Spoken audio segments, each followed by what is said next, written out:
নমস্কার বন্ধুরা, তো তোমাদের কাছে আরেকটি ভিডিও নিয়ে এসেছি।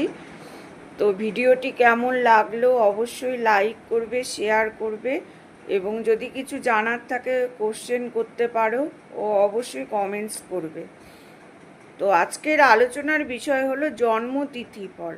তো জন্মতিথি ফল যার যার হরোস্কোপে বিভিন্ন তিথিতে যে যার তিথিতে জন্মগ্রহণ করে সেই জন্মতিথি ফল নিয়ে আলোচনার বিষয়।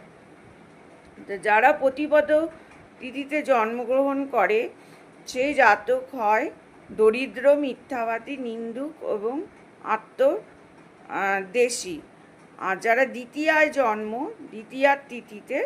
দ্বিতীয়ার তিথিতে জন্মগ্রহণ করলে জাতক হয় সম্মানীয়, দয়ালু এবং শত্রু নিধনকারী।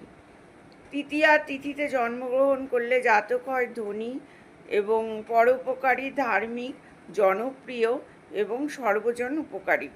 চতুর্থ তিথিতে জন্মগ্রহণ করলে জাতক হয় দরিদ্র এবং ক্রুদ্ধ, কৃপণ টাইপের এবং ক্রোধী। আর পঞ্চমীতে যাদের জন্মগ্রহণ, পঞ্চমীর তিথিতে তারা হয় পরোপকারী, সুশ্রী এবং পোশাক আর কি যাদের পরিষ্কার পরিচ্ছন্নভাবে থাকতে ভালোবাসে। সপ্তমীর তিথিতে জন্মগ্রহণ করলে জাতক হয় ধার্মিক, জ্ঞানী এবং গুণী, শান্ত প্রকৃতির।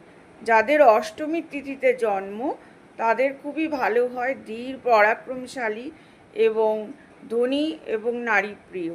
নবমী তিথিতে যাদের জন্ম হয় তাদের হয় সুখী, সৌম্য এবং সৌভাগ্যশালী, দান ধ্যান এবং পরিস্থিতিতে আসক্ত এবং কামী এই স্বভাবের হয়ে থাকে।